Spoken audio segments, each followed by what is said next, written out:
Welcome to the Polishing Profits podcast, where we discuss all things related to the business of detailing.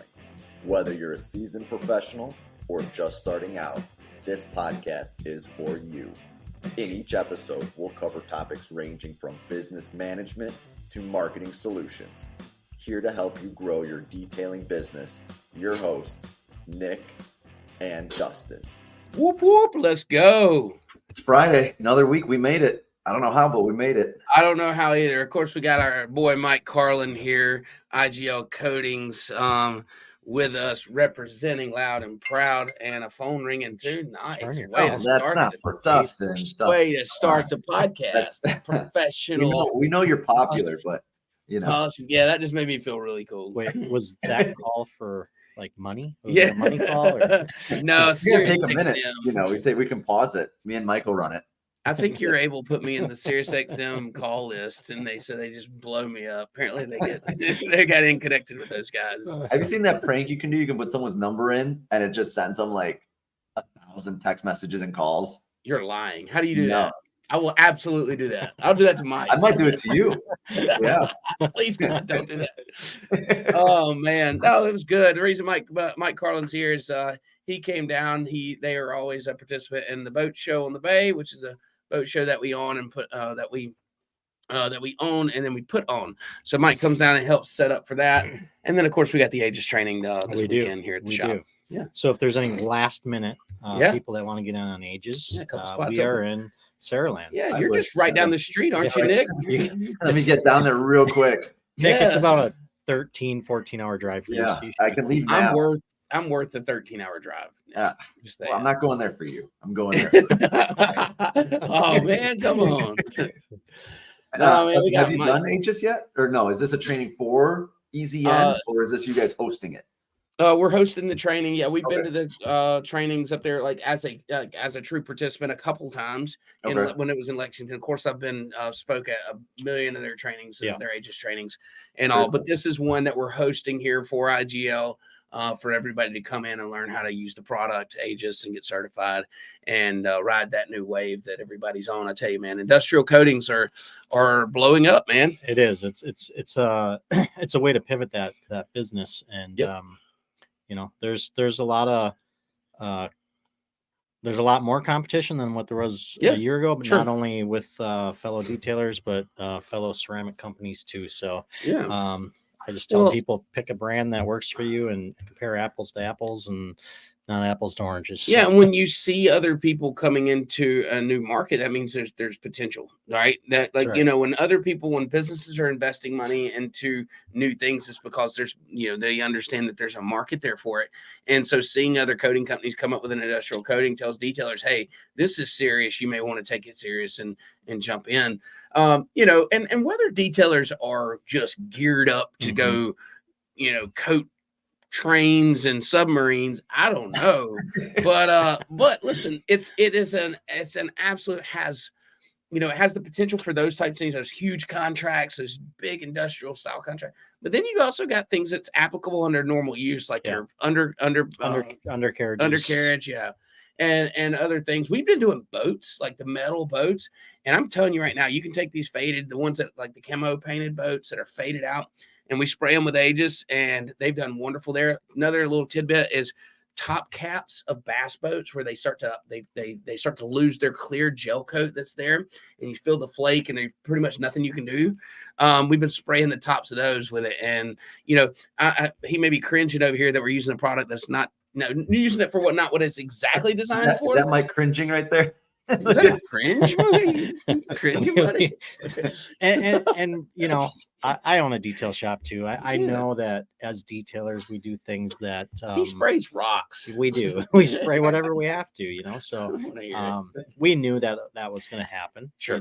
And Mike, what are your thoughts on for detailers that are like, hey, they want to add these extensions, whether it's boat detailing, whether it is Aegis, whether it is that other extension, without sacrificing their existing business? What are you usually giving, as a recommendation of adding these extensions? It really depends on what the person, how far they want to go with this. If they're going about, hey, I'm going to add on I'm going to spray undercarriages and I'm going to spray 5 a month. You probably don't have to pivot your business too much. Yeah. But what we teach in the classes, we have to go into it knowing that if you want this thing to explode, one, we have to put some time, energy into it. And the other thing is you almost have to say, hey, my company's name is Fast Lane Detailing or Easy In Detail. Yeah. How many people that have corrosion problems are going to call Fast Lane Detailing? Right. They're calling us for detailing. That's right. So we need to be prepared to pivot no matter what and say, okay, now I'm Fast Lane corrosion specialist or whatever.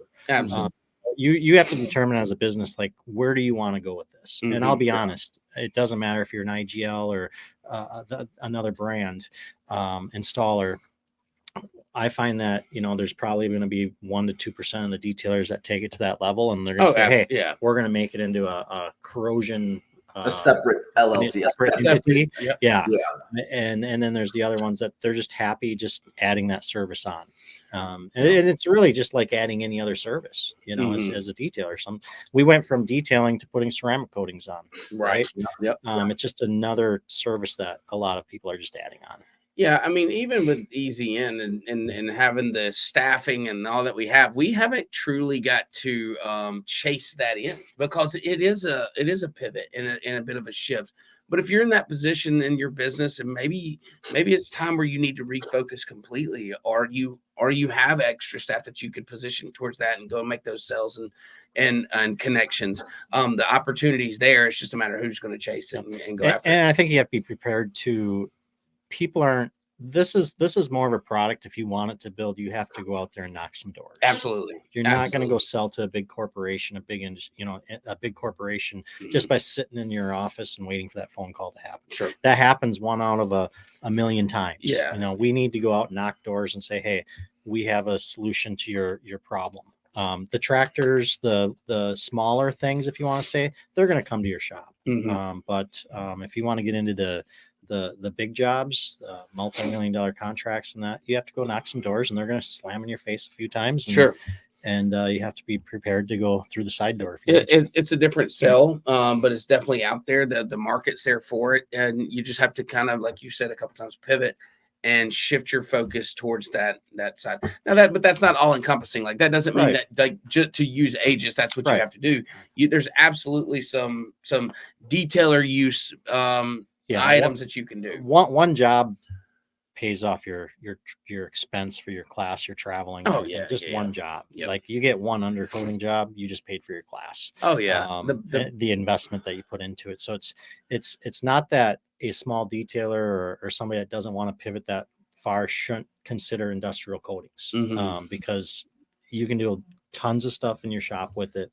It just depends on where do you want to take it, because everybody has these dreams.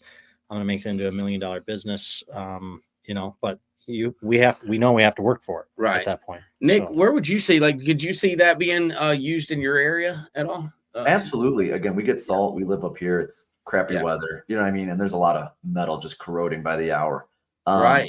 But as that extension of the existing businesses, you know what I mean? It is like when Mike brought up going from detailing to ceramic coating, it's another level of training for those employees. You know what I mean? It is another, taking someone and applying the ceramic coating and taking someone and doing Aegis. You want to make sure that you have that personnel infrastructure to handle it. Yeah. But also, those customers are going to be business to business. It's not so much business to customer. Right. So it is a little bit of a different dynamic. There isn't going to be a word of mouth as much of, where'd you get your car detailed with your neighbor?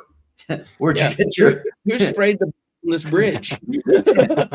Man, who sprayed that bridge? Who do I talk to? You know what I mean? It's a little bit different. So that's that door to door that Mike was talking about. Right. But the thing of it is it's a multi-trillion-dollar business. Yeah. So the money's there. We just need a little slice of that pie. We don't need the whole thing. And if we're not afraid to chase it, there's a big benefit to it. So. Yeah, I mean, and it's great. It's an area of opportunity. If you find yourself looking to add or looking to jump into a new section, it's absolutely an opportunity that's there for you. But that's not all you do at IGO.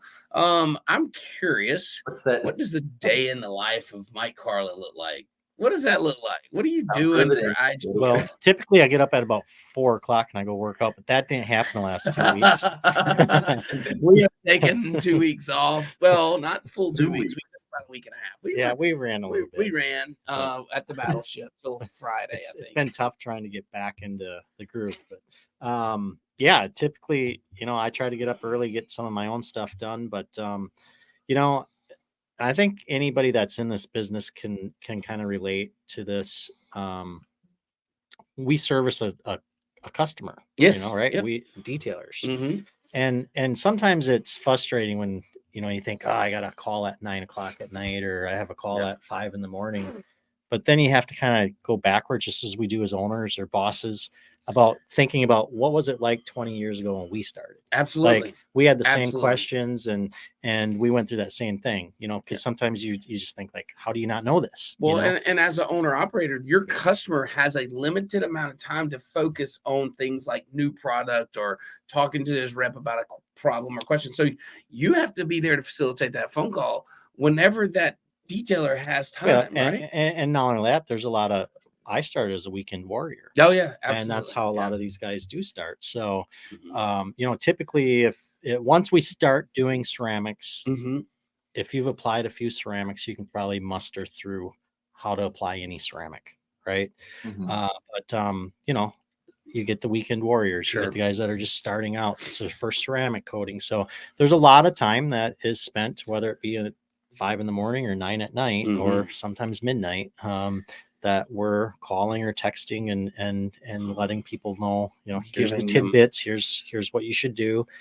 We try to limit it, but at the same time, I do have a big heart, just for a passion for this industry. And I remember what it was like when I started. So, so that's just one of the things that we do as reps. And that's whether it be a rep for IGL or any other type of rep that's out there, hopefully. So, we do pride ourselves in, customer service and at IGL.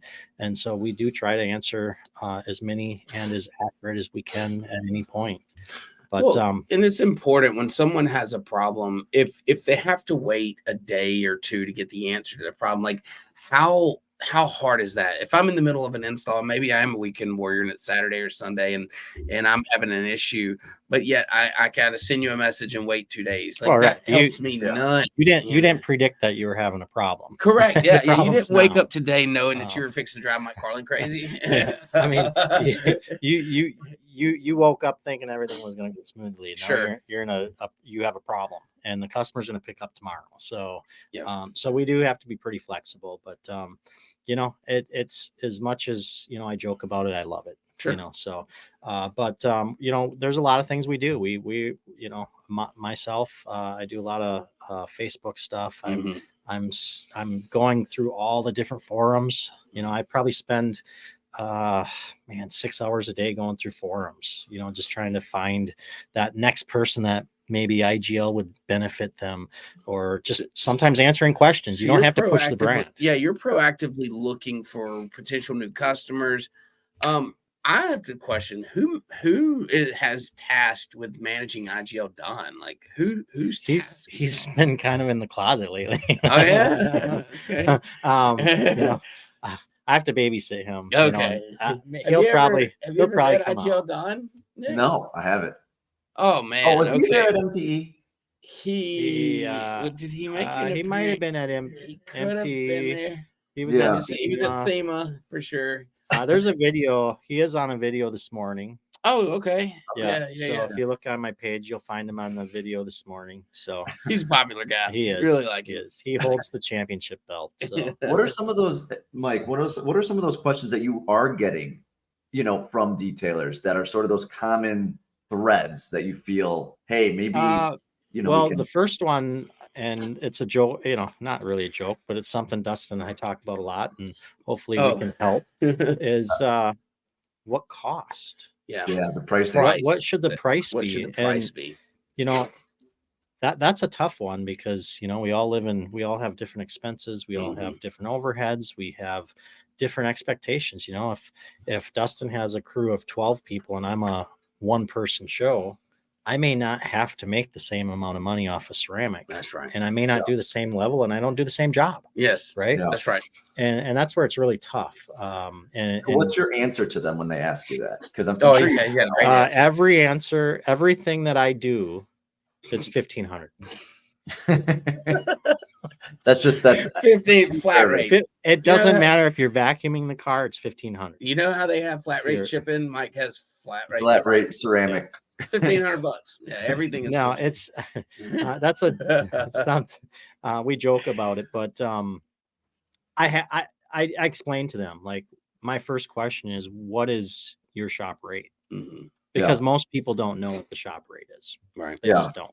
I'm intrigued every time I come down to Dustin because he's a spreadsheet numbers, and I'm a numbers guy, but like, I don't go to the level that Dustin does. And it's amazes me every single time I see, if I'm in a meeting with them or whatever, and I see his spreadsheets, like, he knows where every dime, every penny is going and what's coming up and everything else. And that's really what we should be doing as business owners. We really should. And, this thing doesn't have to be complex. And this is something that I try to teach everybody.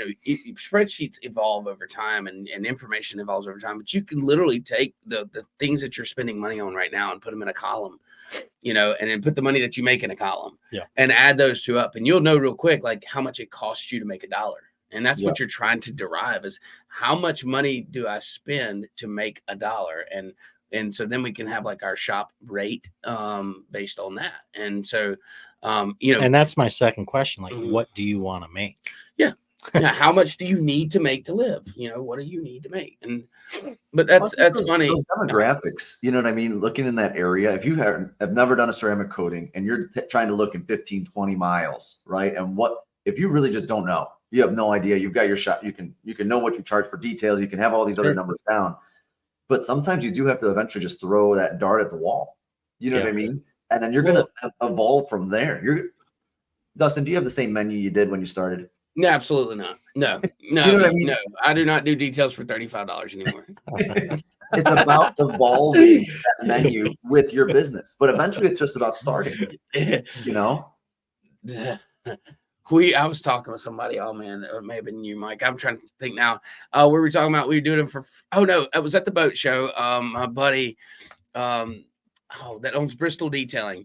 We were talking about doing. Yeah, Stacy. We were talking about doing detailing for free just to get the job. Like, I remember when I first started, like, we did stuff like, let me do this boat for you so I could grab the marketing off of it, because I know that if I can show people I've done this boat, then I can get the next boat. And so, like, your pricing evolves over time. But, like, we always like to say it's market driven, but the cost of an IGL bottle here in Mobile is the same cost as it is out in California. The same cost of that towel is the same. So there's a lot of similar cost. Correct. The biggest thing is the cost of living, which is driven by rent and fuel and things that are like the variable expense, right? So you can take and say, we know the cost to coat your car. We know exactly how many towels you should need, how many pads you should need, how many applicators. And when we say exact, an average. So then all you got to do is take that, and then you find out how much is my rent and my overhead, which fluctuates based on market, and that's going to drive the cost of the sell. Okay, that's why pricing is market driven, but it's not driven because the cost is so much higher there. Yeah. The cost, it's the overhead piece that's higher, but the products and the cost of goods are generally the same. Yeah. And a perfect example of that is if you go to New York City, some of them guys are making $3,000 on a ceramic. Yeah, because then you go to the Bronx, and that's a few miles away. They're getting $800. Correct. Yeah. And it is because of, it's your cost, your rent, your whatever, and it's a different clientele. It is, and that's what you have to look at. What is your clientele? Is it the if you're doing high end cars, there's a little bit of we have to worry about if we have an accident, if we have we have to liability. Yeah. So you have to put that in a factor. If I'm doing a $1 million boat versus a $20,000 boat, there's a liability difference. Absolutely. And I have to charge accordingly to that. Well, there's a funny story that Joel LaPalm always tells about a yacht that they detailed in like 2018 or something down at one of the boat shows. Was it Miami boat shows? I don't remember which one it was. Or maybe it was Mobile Tech in Orlando. They get this job, and you'll have to tell the story. I don't know. It was before my time, but I've heard them say it a few times. They get this job, they quoted out, and they thought they were making really good money. And right after that, the owner goes to explain, well, that's cheaper than a tank of fuel. Yeah. So like this $40,000-$50,000 detail that they're like, yeah, we got this thing. And I think it turned out they realized that it was more work than they anticipated. But yeah, he's like, yeah, well, and I think Joel asked him, why did you answer me so fast? Why did you agree to this? He's like, yeah, because it's less than the tank of fuel. Like, I mean, I got to put $50,000 worth of fuel in this thing. Like, what's paying you $40,000 for the detail? Mike, I got a question for you. What is your thoughts on where is that detailing market in terms of how many people still have not done ceramic?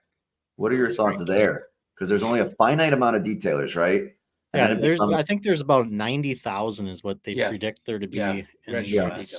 Registered. Yeah, and how many are not registered? Probably another 90. Yeah. So, I know. And then you have the summer guys, or the guys that pop up in the summer or the seasonal detailers. Yeah. So, you know, I would say that I probably talked to,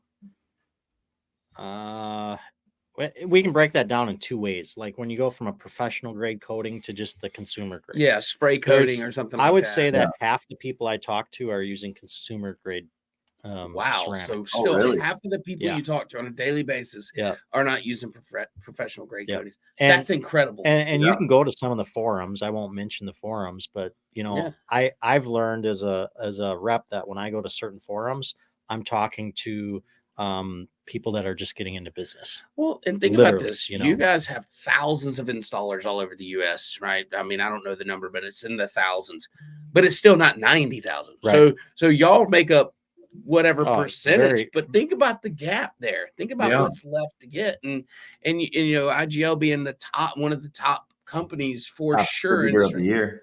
Yeah, I mean, how do you argue with that? Distributor of the year. That's his trophy. Yeah, that should be y'all's trophy. He's just kissing on the forehead. But yeah, there's a lot. I mean, then there's some really talented and that have been doing ceramics for 5, 6, 7 years. But there is a lot that are just entering in, and that's why I think no matter who we are in this industry, we just got to treat this thing. We have to treat it with integrity, because we can really ruin something that's really good. Ceramics are good. I don't care what anybody says. Ceramics are good, and PPF is good, and there's a lot of other things that are good. Absolutely. But we can really turn that into a negative fast if we're not careful. And I don't want to pick on dealerships, because some dealerships do use good coatings, some don't. Sure. But that's the same thing with detailers. We can do the same thing. I mean, how many customers do we talk to and they say they're very upset with something that they had done at a dealership, right? Oh yeah, for sure. And that can happen in the professional level too, really fast. It can. So we want to keep quality up there. And then, companies doing like you guys do and traveling around the US, putting on trainings, bringing you to there, so you can, the joke is always, well, let's just teach you how to wipe on. But it's so much more than that. There's so much more to it. There's a business aspect of it. There's a marketing aspect of it. There's product knowledge aspect of it. At the end of the day, you are putting coating on an applicator and putting it on the car. That's about 5 minutes of a 2-day training. Yeah, it is. And so the rest of it is you to understand what you're doing and how to sell that and how to market it. And I think too many people try to sell ceramics off the wrong idea too. Oh, absolutely. At our shop, and I teach my installers this, is sell the ceramic off the protection side. Sure. I mean, that's the most important. The rest of the stuff is byproduct as far as I'm concerned. We can put spray waxes on and make beading. Make it shiny. Yep. What we need to do is teach our customers, teach our installers that the protection side of things is the first and most important part of a ceramic. The rest of it, it's great. It's byproducts. It's a byproduct of it. It's a value. There's a value to the customer, but it's I don't care if my vehicle's beading, but yet my clear coat's failing because of no protection. Yep. Yeah. One thing that we've implemented in our shop is as describing as a sacrificial layer, not this bulletproof layer. Like this layer is not impermeable. That's going to protect you from everything. It's the layer that you sacrifice, and it's much cheaper than a new paint job. Right. But it's there to add that protection to extend the life of that paint job. Correct. Well, we get, again, the number one thing we get, the misconception with ceramic is rock chips, right? Yeah. That's just the number one thing that we get. And scratches. And scratches. And it is just that education aspect of it. So the one thing that's really interesting is competition drives innovation. You know, so the fact that there are so many ceramic companies and there are so many products, and it's taken detailers 3 days to go through all these different, you know, companies that are putting it out there before they can make a decision. Where do you see in the next couple of years, you know, that innovation side of the ceramics in terms of IGL? Yeah, where do you see that, Mike? I'm curious. I want to know. I feel like I get the inside source. Sorry, here, Mike. I'm throwing the heaters today. I mean, I think, you know, there's always something that we're working on, you know, and that's IGL is a R&D a company. Yes. You know, we're a manufacturer, we're an R&D, we do everything in house. Of course. So, you know, talking with Keong and the chemists, they're always trying to make things better. Sure. And where that goes, I mean, I have some ideas. Yeah. I mean, let's put them out there. Let's put them out. Joel, Papa Joel would be Papa Joel would be calling me right afterwards. But I will tell you this: there's some pretty cool stuff being launched this year with IGL. Yeah. I will not go into a lot of detail, but if you thought Ages was good, there's some pretty cool stuff coming up. So broadening the product line and again solving problems maybe just out, you know, slightly outside the automotive or marine or aviation world. That is probably a safe bet that is going to expand. It will. It will. We're always trying to, you know, for a long time when we brought Ages up, because we wanted to get people educated, and a lot of people thought, well, are you leaving the automotive world because you're coming out with all this industrial stuff? And that wasn't the plan. It was just that we knew that from the automotive side that us as a company and many other people as companies had solutions for the installers already. Where they didn't have solutions was from the industrial side. So that was our focus. But then, you know, even though we brought Ages out, we started bringing Elixir, we started bringing a couple other products out, and we always will. That's where what we're known for is the industrial or the automotive side. In fact, our industrial side really started, I don't know, 7 years ago. With so Eclipse. This isn't new to you guys. No, it was Eclipse. I just that everybody, you know, Eclipse was meant for dust collection. Sure. Going into factories, spraying the dust collection so that we won't have dust fires, bag houses won't explode, whatever. Problem was, just like we're all detailers, we do things that we're not supposed to do. And somebody put Eclipse on side by side, and it worked really well. Might have been Joel. Who was the first guy? But it just worked, you know. So that's he actually spilled it. It just fell on the car. It ended up marketing it towards the still industrial side, but more of detail side of things. So we've always had both automotive and industrial in our mind, but I wish I could tell you some of the stuff that's coming down the pipeline. I really do, but terrible cliffhanger. I'll get a couple beers into him. You know, we get him on the show, chat with Mike. And he's gonna be like, "Oh, I wish I could tell you." Let us in. It's probably better that I'm on the show because Joel would probably tell Joel. you. You know, we were at a training in Litchfield, Kentucky, and he gets up at the end of it and he starts letting it go. And I'm just he can't help himself. He's like Oprah with products. Yeah, come on, here's this is coming. This is coming. I love it. I mean, it's Papa Joel. What you gonna do, right? No, but you know, it is pretty amazing to see if somebody wanted to go on and look at IGL coatings. I'd go on to IGL coatings, and we share it on USA too. But you get to see some of the manufacturing of products. The Keong and his team have done a really, really good job starting to show people that hey, this is the production of a product. Yeah, from the I don't think there's a I don't want to put anybody down, but they just have a really good research development team, and they're never happy with anything. You know, like Ages started and they gave us the test results, and then they kept on making it better and kept on testing it. You know, the testing didn't stop. They had a point like, hey, we can go out and this is a 4,000 hour salt spray test, but we're going to keep that test up. Keep it going. You know, so so they don't give up, and they're always looking at trying to make the next best product. You have to. Here's the thing in business, and detailers can relate to this, software can relate to this, and products can relate to this. When you're in business and you're doing things, you are laying the groundwork for you're laying the foundation for your competition. In other words, you're saying, here's the roadmap. Here's what I'm doing. So every time you do something, now they know what you're doing. They can go chase that thing. So you always have to be evolving and reconstructing and growing and expanding. And that's why business doesn't work well flat. Yeah. Okay. When a business flattens out and stops, it gets passed because everybody's always improving and innovating and things like that. That's what detailers do. When you say, well, I just have this customer base and I don't want to grow it anymore, you have laid the groundwork, the foundation for your competition in that area to go do what you've done and take your business. Yeah. So you always got to be growing and expanding your services and all. And so IGL is no different. And along with that, there's plenty of room for everything. Oh, absolutely. Like, and I wasn't speaking to competition. No, but it is. It's one of them things that I only say that because I'm on a lot of forums, and you know, a lot of times we want to be defensive, you know, and I see things all the time where people are comparing their product to ours, and then the installers get involved and they start, you know, bad mouthing our product or bad mouthing the next product. It goes both ways. And it's like, guys, just use what you'll hear us say it all the time. Use what works for you. If it's making money at your business, use it. Sometimes IGL, one thing that we're known for is being that we're the manufacturer. We have a whole product lineup. Yeah. So I tell people right away, if you're happy with your ceramic, fine. I have something in my lineup that will fill a gap. Yeah. You don't have to use my whole lineup.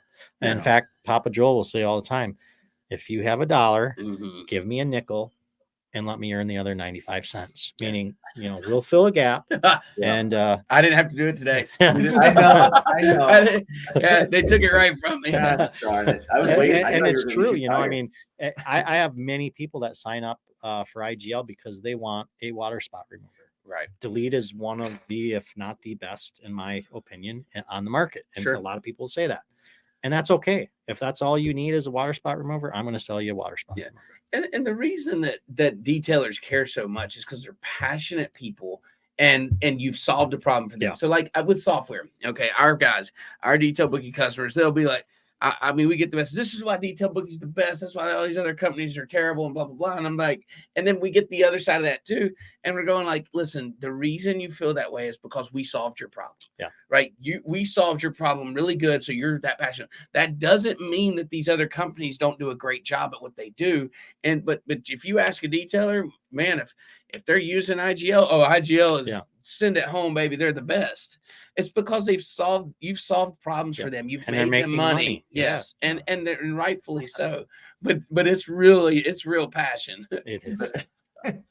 And we are nobody without our installers, our customers. Of course. Even a detailer. You're not a detail shop if you don't have your own, if you're not pleasing your customers. That's right.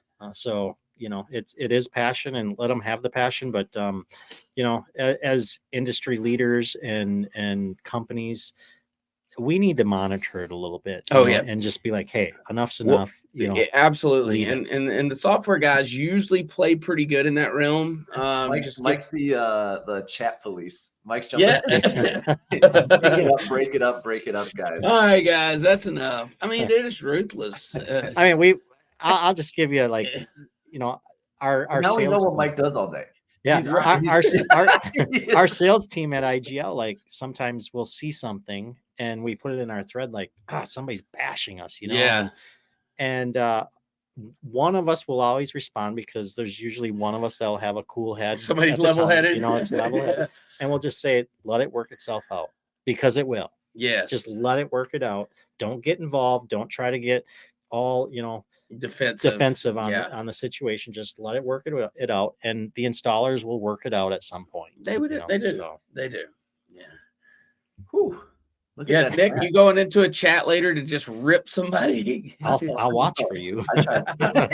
That Mike Karlen. You know what I check for? I wait for the Aegis training within 2 hours of Chicago. That I check every day. You know, that's all I do. We'll just do it at your shop. Yeah. Yeah. You know, They can just do it at your I shop. don't have any industrial items, but you know. Oh yeah, I don't either. We had to go find something yesterday. Mike went around with my dad finding something. Oh, she didn't want to let me have it. She said, "What if the paint falls off?" What'd you guys? What did we get? I think we're gonna get a little. Well, we can have anything. She said. Oh, so, take it all. You know, there's a little ditch witch. There's a skid steer. There's a few other things. So we'll. Yeah. I think Mr. Billy and I will go this afternoon and go pick it up. So sweet. Yeah. Looking forward to it. Looking forward to another good training with you guys. We're gonna be. I'm gonna be joining you guys in Detroit. April 20th? Yeah, so April 25th and 26th will be at the SEMA Garage. Mm-hmm. That's big. That's cool. If you haven't been to the SEMA Garage, it's beautiful. It's beautiful. Yeah. Just being there is awesome. Mm-hmm. So that's one thing that's going to happen. That's going to be a RUPIS and a IGL paint correction class and ceramic. So we'll go through our lineup, kind of go through, this is, you know, what it's used for, how to use it. We'll apply some of it. And of course, RUPIS is, as far as I'm concerned, top notch. Oh, by far. Jason should be there. Sarah will be there. Robin will be there. So it's just a awesome opportunity to learn. We make every training's very affordable. Absolutely. We don't go into this thing saying, hey, we're going to make a bunch of money. It's hey, how do we pay for our expenses, give the people what they need for training, give them a little bit of product in the end, and you know, make this an investment for them. So that's happening on the 25th, 26th. That'll be in Plymouth, and then 27th, 28th we'll be at Ryan Griggs's, which is in Linden, Michigan, probably 30 miles that's down. Gotta be closer to you, right? Well, no, it's not. It's further. But I mean, if he's going to be there Thursday, Friday. Might as well I'm going to see how far it is. I'm going to see what I can do. I'll maybe. Man, can you guys keep me in the back door? What's that? Yeah. We know people that know people. Before we end the show, Mike, you look taller today. Are you sitting on anything? Yeah. I got these. Is this better? Yeah, that's so much better. Look, why did we not do the show like this? Oh, hey, no, that's perfect.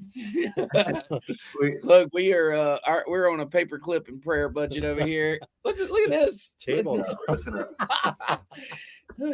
Okay, I've got to have that. I've got to have one. Yeah, that is awesome. We used to make them when I was in another lifetime. Yeah, that it was a lifetime ago, wasn't it? Yeah. Awesome, man. Great show as always, Mike. Appreciate you jumping in. I here appreciate joining it. us. Nick, as always, brother, great show. Who knows what's going to happen next week? We will be on, but you know, who knows what kind of surprises we have. Maybe I'm sitting on phone. Bring the travel mics. Bring the travel mics like you did at the. I definitely will do that. Definitely will do that. That could be a fun little thing. Yep. Okay. All right, guys. Well, let's wrap it up, and we'll see you guys next week. See you guys next week. Appreciate it.